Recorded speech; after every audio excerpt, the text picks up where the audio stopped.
Ouvintes da Rádio Alto Minho, sejam bem-vindos a mais uma emissão do Momento de Inspiração. Estamos aqui para mais uma conversa com a Maria do Céu, na antena da Alto Minho FM. Já sabe que este programa vai para o ar no FM à segunda-feira, depois das 22h, e também nas redes sociais e também no site da rádio com imagem. E vamos então à emissão desta semana, Maria do Céu, para incitar um tema novo que tem a ver com a nossa vida e sobre aquilo que não aproveitamos da nossa vida, ou seja, desperdiçamos muitas vezes mais que aquilo que aproveitamos. Vamos aqui falar de 9 maneiras de desperdiçar a nossa vida, segundo um autor que é o Séneca. Segundo um filósofo da Roma antigo.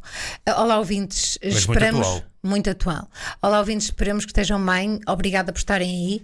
E hoje vamos falar de algumas formas de desperdiçar a vida, segundo um dos mais importantes filósofos do Império Romano e que é muito atual nos dias de hoje. Só para ter a ideia, Séneca foi um filósofo, poeta e humanista que se ocupou a escrever sobre a alma, a existência humana, ética, lógica e a natureza, do qual desenvolveu uma abordagem filosófica diferente daquela que vigorava naquela altura. De grande representante do estoicismo, propunha a igualdade entre os homens, sendo avesso à escravidão e à distinção social. Por isso, quem quiser ouvir, hoje fala-se muito de Séneca como um dos filósofos mais pragmáticos e que mais procura a igualdade, a humanidade, a aceitação, a integração. E se nós formos atrás no tempo, até vemos que filósofos como Séneca, que com tantos séculos depois continua com uma atualidade extraordinária. Mas segundo aliás, desde logo, uma frase que está aqui logo no início do nosso guião, que é muito interessante e parece que foi feita para os dias de hoje, que é: a vida não é curta, nós é que desperdiçamos a maior parte dela. Isso é uma das frases mais incríveis que ele muito referia, que é mesmo que essa é atual, que passa falou hoje em dia, mais se calhar que na época dele até. É verdade. E nós temos feito programas, queridos ouvintes, todas no seguimento do desperdício. Temos falado também na lei da atração, temos falado da lei da atração, que no fundo são ideias muito básicas acerca da vida, acerca de porque é que nós não temos as coisas que mais desejamos e porque é que os ciclos viciosos. E depois, assim, de uma forma muito casual, aparece-nos um texto que é a base do programa de hoje, sobre um livro de Séneca, que é sobre a brevidade da vida, e desse livro vamos tirar 9 pontos que ele refere que são tóxicos e cancerígenos em termos da vida de cada ser humano. E um deles, e o primeiro, que é um extraordinário, que nós já falamos muitas vezes aqui no programa, que é a ganância e a busca incessante pelo dinheiro. E nós falamos muitas vezes que assim, é muito importante nós termos uma qualidade de vida, é muito importante nós termos bem-estar, é muito importante vivermos sem ter o stress de pagar contas. O problema é quando fazemos da busca do dinheiro uma obsessão. Sim, e quando fazemos do dinheiro a única realização da nossa vida e o estandarte pelo qual nós devemos ser vistos ou avaliados ou valorizados. Isso aniquila outras coisas. E que completamente, eu acho que anula completamente. Eu acho que nós, se pensarmos que quanto mais temos, que devemos dar um bocadinho do que temos, seja aquilo que for, a quem está à nossa volta, ou então quem está muito longe de nós vamos ganhando espaço, isto de acordo com aquilo que nós acreditamos. Quando nós damos, nós recebemos. Quando nós partilhamos um bocadinho do que é nosso, nós acabamos por receber, porque é um espaço que nós abrimos no momento da doação, de uma forma espontânea e realmente generosa, sem ter em conta que vamos ser valorizados por esse facto. Quando nós fazemos de uma forma muito discreta e pelo bem que nos faz a nossa alma, então é isso que nós vamos receber. Séneca diz que o problema é quando desperdiçamos tudo o que faz parte do que é vida. Para correr atrás disso, relacionamentos, tempo de lazer, sonhos ou outro estilo de vida, nós realmente precisamos... O correr atrás disso é correr atrás do dinheiro. nós precisamos não dar tanto valor àquilo que o dinheiro representa, mas pensar que isso é um detalhe que compõe a vida. E quando nós conseguimos juntar todos os detalhes, aí então vamos ver que é fantástico ter dinheiro, mas também é fantástico ter as outras coisas. Portanto, neste tempo todo, desde o CNK até aos dias de hoje, isto não mudou muito. Não. Porque nós continuamos a fazer a mesma coisa, não é? Aliás, até acho que se agravou um pouco. Hoje estamos mais materialistas que nunca, não é? É verdade. Outro ponto, e que nós queríamos falar deles todos hoje, é dedicar-se a tarefas inúteis e à ociosidade. Eu acho que isto é extraordinário, porque nós somos os reis ou as rainhas da procrastinação, eu sei, e eu sou. Por isso, nós, quando temos alguma tarefa difícil, nós tendemos a adiá-la, até que as coisas acumulam-se até um ponto que realmente tem que ser feito. Ele fala da preguiça, não é? Sim, porque nós damos muitas vezes à preguiça, à inércia, àquela coisa de que as coisas vão-se fazendo, depois é importante estar relaxado. Mas eu também ponho aquelas questões de que nós não fazemos nada nos nossos tempos de que devemos ter qualidade. Não fazemos hoje, fazemos amanhã. Sim, e esses tempos em que nós devíamos ter alguma paz, alguma tranquilidade para estar com a nossa família, para estar com as pessoas que nós gostamos, mas nesse tempo nós dedicamos-nos, por exemplo, a ver um filme que não tem interesse, a fazer zapping para ver canais que não paramos em nenhum. Sim. Ou então dedicamos-nos a ver as mensagens que temos no telemóvel, mails que não têm interesse, ou então desperdiçamos o nosso tempo a ver imagens, estereótipos de pessoas, de lifestyle que realmente não se adaptam a nós e que realmente nos tiram até um bocadinho do nosso caminho. Por isso eu acho que era importante nós pensarmos um bocadinho nisso. Depois um terceiro ponto, que também é atual. Um ponto que é muito atual, queridos ouvintes, tem a ver com os vícios. E os vícios não é só fumar, beber, coisas mais complicadas, também não tem muito a ver com a dependência a medicamentos, ou seja, aquilo que for. Mas o vício de nós, por exemplo, permanecermos no dia de ontem é um vício. É repisar, é recalcar o dia de ontem, quando nós hoje temos outro dia, temos outra energia, temos essas coisas. E nós deveríamos, nesta situação de vício, acho que nós que deveríamos muito pedir ajuda. Quando não temos a capacidade de nos libertarmos desta ideia, e porque até nos envergonha, de certa forma, utilizar o vício, nós devemos desconstruir, e desconstruir com sentido de humor e com transparência e com sinceridade. Queridos ouvintes, nós quando assumimos a nossa vulnerabilidade como seres humanos, nós estamos ao maior passo da cura, porque assim, se nós assumimos os nossos defeitos, se nós assumimos as nossas fraquezas, já não temos medo, porque somos nós próprios a dizer, e por isso ninguém nos vai atacar de algo que nós falamos. Por isso vamos transformar as nossas fraquezas, as nossas vulnerabilidades nos nossos pontos mais fortes. E então aí os vícios têm menos espaço, porque os vícios o que é que fazem?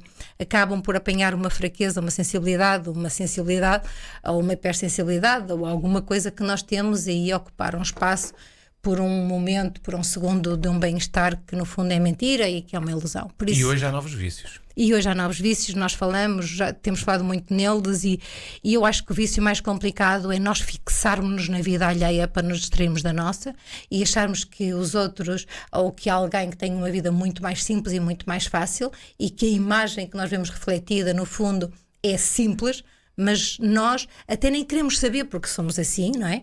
Até nem queremos saber do trabalho que aquilo deu, porque no fundo só nos limitamos a fixar-nos no nanosegundo de uma imagem que foi construída para realmente ter o impacto que tem. Devíamos desconstruir estas imagens, estes estereótipos, estas coisas todas que nós vemos aí à nossa volta e desconstruir e ver todo um processo e todo um trabalho que é feito e vamos ver que no fundo essas pessoas até nem têm muito tempo para vícios, não é? Para se conseguir o que se tem. Quarto ponto, ou quarta maneira de desperdiçar a nossa vida é preocupar-nos com o julgamento dos outros, com aquilo que os outros acham e condicionam a nossa vida. Isto é eu acho que nós já falamos muito sobre isso, sobre a preocupação alheia, sobre aquilo que os outros vão pensar de nós, e eu acho que quando nós andamos um bocado perdidos e quando estamos num momento menos bom, eu acho que a sociedade tem muito peso em nós, mas nós quando vemos a sociedade como um todo, em que cada qual vive a sua vida e cada qual tenta fazer o melhor que pode nas circunstâncias para viver o melhor que tem, e toda e qualquer pessoa nós começamos realmente a ter outra dimensão e outra perspectiva sobre a sociedade. Nós estamos a viver numa sociedade, estamos a viver numa comunidade, seja ela qual for, e que contributo é que nós damos e o que é como nós gostaríamos de ser lembrados. Isto é que é importante. Agora, permitir que a sociedade, no fundo, sem cara, sem personalidade, percebe? Porque no fundo é isto, que tenha um poder extraordinariamente grande em nós, que nos ponha infelizes ou que nos coloque em situações, é ridículo e é mentira, porque a sociedade não faz isso.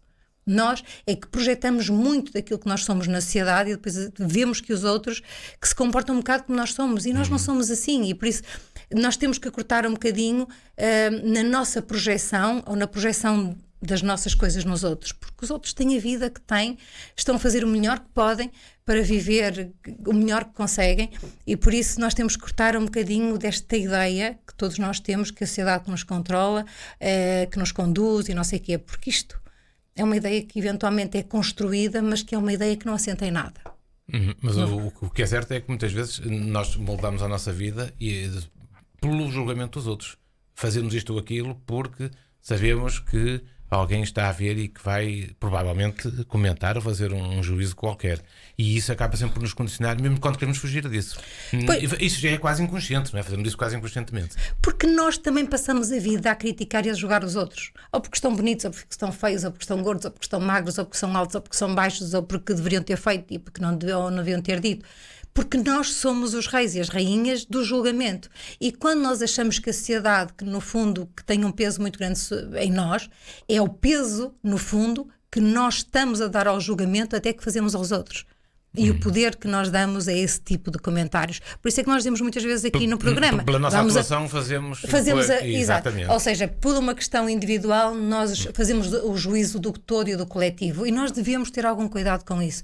Porque as nossas ideias e aquilo que nós pensamos é só uma ideia nossa e não é de todos. E nós é muito fácil. Se nós quisermos fazer uma amostra e se quisermos perguntem a várias pessoas um comentário sobre alguma coisa que é sua, e você vai ver que vai ter 10 comentários diferentes se forem 10 pessoas. Ou então destas 10 pessoas até vai ter 20 comentários diferentes. Isto é só para ver que cada pessoa vê as coisas por uma lente, por um foco, pelos olhos dela. Portanto, e os olhos dela não são os nossos. É tudo muito subjetivo e tudo muito supérfluo e tudo muito fugaz. Logo, essa subjetividade deveria ser a principal razão para nós não valorizarmos tanto a opinião dos outros, porque um pode achar, por exemplo, uma atuação nossa negativa e outra pessoa pode achar que até nem é tanto, ou até é positiva. E neste caminho do meio, eu acho que e nós estamos aqui a favor da informação e do conhecimento. Eu gosto muito de saber o que é que as pessoas dizem de mal e o que é que as pessoas dizem de bem, e eu estou no centro. Eu depois peço sabedoria ou algum discernimento para conseguir avaliar. Porque no fundo, quando a pessoa diz muito mal, aquela pessoa está a tentar dar-me a conhecer o seu interior de uma forma mais profunda do que ela pode imaginar. Porque as críticas negativas são só representação mais sincera daquilo que a pessoa é e que muitas vezes esconde e que põe nos outros. Por isso temos de ter algum cuidado com estas questões e até deixar de ver a sociedade como algo que é tão negativo, mas que é fantástico, porque é bom viver em sociedade e é bom participar num todo. E realmente nós temos que ser a mudança, e ser a mudança é cortar com alguns hábitos, algumas rotinas que nós temos quase de uma forma inconsciente, que é falar mal dos outros, fazer comentários sobre isto, e só pensar que as pessoas têm o direito de ser o que quiserem e nós só estamos aqui para viver e para aprender a viver no bem. E Dalai Lama diz uma coisa muito, muito curiosa, eu digo isto também muitas vezes no programa, que é assim: se não tem nada de positivo para dizer acerca de alguém ou de alguma coisa, então esteja calado. O silêncio aqui é fantástico, e por isso e também já dissemos aqui outra coisa, que foi, muitas vezes ninguém nos pede opinião, não é? E nós expressámos-la sob a forma de crítica e depois resolve-se dizer, não é? Que é para adorar a coisa, dizer que a crítica é que é construtiva. Pois, nós já falamos muitas vezes sobre a questão da frontalidade. Exato. E sobre a questão de dar opiniões e deixarmos que nós somos os reis ou as rainhas do pedaço. Desculpem a expressão, mas é verdade. E muitas vezes nós temos que silenciar e dar opinião só quando é pedida. E quando nós temos uma opinião muito negativa sobre alguma coisa, olha, distraia-se, faça qualquer coisa, porque essa opinião negativa é mais uma opinião sua que reflete aquilo que você é do que outra pessoa. Muito bem, Maria do Céu. O quinto item da lista de desperdiçar a nossa vida é um tema perigoso porque mexe com a saúde e é a ansiedade. Tem a ver com a ansiedade como um perigo que cada vez também preocupa mais as sociedades modernas. Que é a ansiedade com o perigo, e o perigo pode ser doenças. Isto aqui é um exagero muito grande, e nós vivemos numa altura em que se adapta, desculpem, tão bem, não é? Porque todos nós estamos a ser vacinados ou estamos a caminho de ser vacinados, mas no fundo existe alguma coisa chamada Covid-19, e isso mudou completamente a nossa vida e mudou completamente a vida planetária. Não é só uma cidade, não é só uma localidade, mas é o planeta. Veio introduzir mais medo ainda, não é? Mas ao mesmo tempo é o oposto a um medo, e porque as coisas, nós sabemos que o Covid é algo que nós não sabemos como é que vai atuar em nós, e portanto, que é fatal, e que pode ser fatal, não é? E por isso temos esta coisa, mas ao mesmo tempo vivemos numa inconsciência que reflete um bocadinho a sociedade no geral, desculpem lá, mas é mesmo, que é não aceitarmos, não cumprirmos as regras, não cumprirmos as leis, de tentar furar as leis, de não tentar obedecer, quando nós sabemos que nessa base das regras está o mais importante, que é a nossa saúde e a cautela que nós devemos ter. Não é porque agora somos vacinados que vamos deixar de usar máscaras, mas é o cuidado que nós devemos ter com os outros para que não fiquem doentes. E esta ansiedade com o perigo devia nos dar uma consciência daquilo que nós podemos fazer e viver mais tranquilos a partir do cumprimento das regras. Esta situação do Covid é interessante e até por uma razão, é que de facto nós estamos a deixar de fazer muitas coisas por causa do perigo, porque temos esse medo, não é? E isto começa nos próprios Estados, nos próprios governos. Estamos a deixar de fazer muita coisa porque temos medo do perigo. Sim, mas também se nós... Esta questão do perigo é muito importante, porque nós sabemos os nossos limites. E se nós cumprimos as regras que nos são dadas, nós temos um limite. E se nós passarmos aquele limite, já sabemos que podemos ficar doentes. É verdade. Porque se nós desinfetarmos as mãos, nesta questão do perigo desta doença, se nós desinfetarmos as mãos, se usamos máscaras, se tivermos cautela com distanciamento social, e essas que são as questões mais básicas que nos protegem a nós e aos outros, então nós não precisamos estar ansiosos com isso, porque a possibilidade de ficarmos doentes é muito, muito reduzida. Por isso, esta questão do perigo, por exemplo, se você está a conduzir e gosta de velocidades, então reduz a sua ansiedade e reduz a velocidade. Se você bebe e se vai conduzir, então reduz a ansiedade e não beba. Ou então beba menos, ou então vá de táxi, ou então vá de autocarro. Porque é mesmo estas questões. Nós hoje, no tempo de Séneca, não havia estas facilidades, nós hoje temos muitas mais facilidades que nas questões de perigo nos podem ajudar. Ou seja, é ter uma atitude preventiva, não é curadora, porque quando acontece alguma coisa é muito complicado, nós temos que remediar. E quando temos que remediar alguma coisa, já não é a mesma coisa. Então vamos atuar na prevenção. E se nós sabemos que temos alguma ansiedade relativamente a alguma coisa, uma paranoia, um drama, ou até algum tipo excessivo de comportamento, a primeira coisa que nós devemos fazer é falar com alguém, é desdramatizar, é descomplicar. Não guarde as coisas para si. Fale com os outros, não é? Porque às vezes nós guardamos tantas coisas para nós, que até temos tanta vergonha de assumir, que até temos um drama de ficarmos doentes e irmos para o hospital. Então o que é que vamos fazer? Vamos fazer check-ups regulares. Isso é mais um acréscimo à ansiedade. Sim, mas então o que é que vamos fazer? Vamos ter uma atitude preventiva, ou seja, se nós fizermos a nossa parte, a nossa ansiedade relativamente ao perigo e essas coisas vai reduzir, porque nós cumprimos as regras. E não há nada mais tranquilizador para o nosso ego e para a nossa mente negativa de nós cumprirmos as regras para não estarmos no outro lado da linha do perigo. No sexto ponto voltamos ao dinheiro, e neste caso ao dinheiro alheio.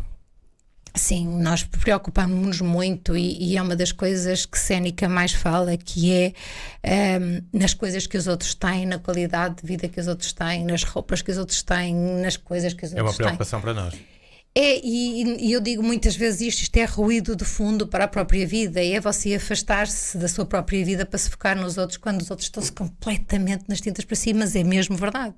E as pessoas que você mais aponta porque como isto, ou que tem isto, ou que não sei quem, não sei o que mais, estão a viver a vida delas. E você, num determinado momento, está tão infeliz porque isto depois pode gerar inveja, pode gerar assim estas sensações e estes feelings mais negativos que não vão ajudar nada na sua vida.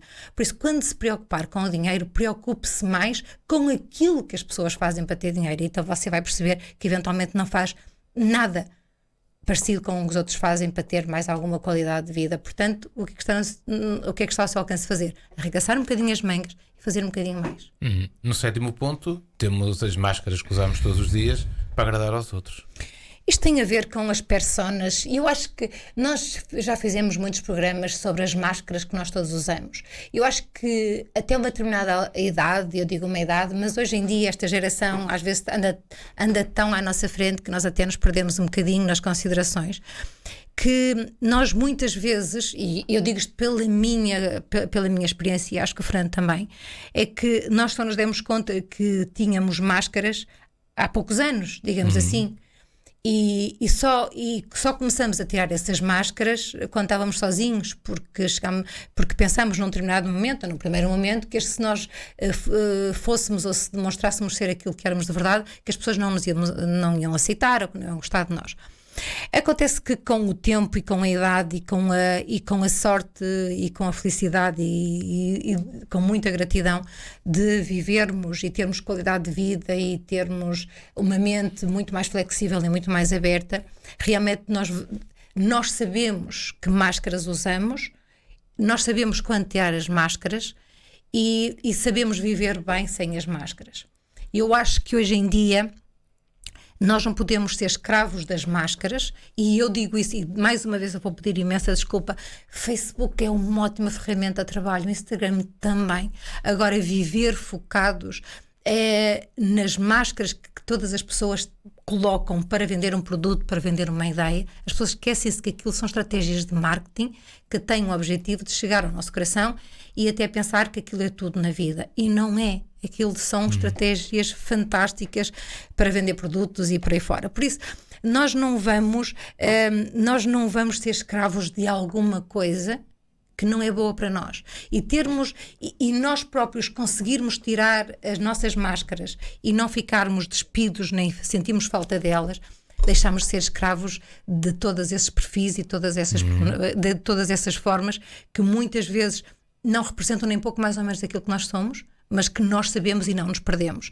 Ou seja, o importante disto é até uma pessoa se divertir no processo, mas não deixar de ser quem é quando as coisas se retiram, não é? Porque isso é que é o mais importante. E faltam duas maneiras, a 8ª e a 9ª, que vamos aqui fundi-la numa só, pomos uma chaveta, pomos aqui as duas, porque ambas querem praticamente dizer a mesma coisa, que é não termos uma meta, vivermos sempre à deriva, e não termos um objetivo na vida. Portanto, isto tudo junto é a mesma coisa que dizer que caminhamos à deriva mesmo, sem saber para onde vamos e ao sabor daquilo que a vida nos põe na frente. Eu acho que é muito importante. É difícil as pessoas não terem. Para mim é muito difícil as pessoas não terem um objetivo na vida.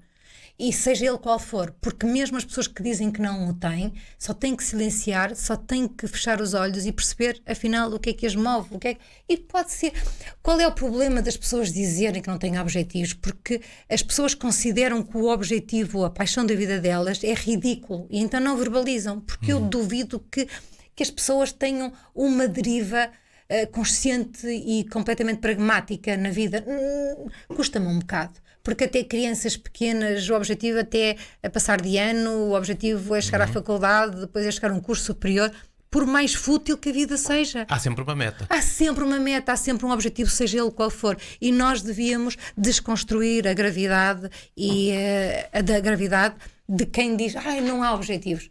Objetivos há. O que as pessoas guardam é com muito cuidado e com muito carinho aquilo que para elas faz muito sentido. E por isso, eu acho que ter muitos objetivos não funciona, porque isto é a mesma coisa que nós pensarmos que somos multitask e não somos, porque nós realmente precisamos de nos fixarmos numa ideia, e se nós nos fixarmos numa ideia, nós vamos pôr tudo que somos numa só ideia e o sucesso é garantido. Se nós temos muitas ideias, nós temos que nos dividir por todas as ideias e não somos omniscientes e não somos omnipotentes, e por isso é impossível a taxa de sucesso ser assim tão elevada. É só uma questão de foco.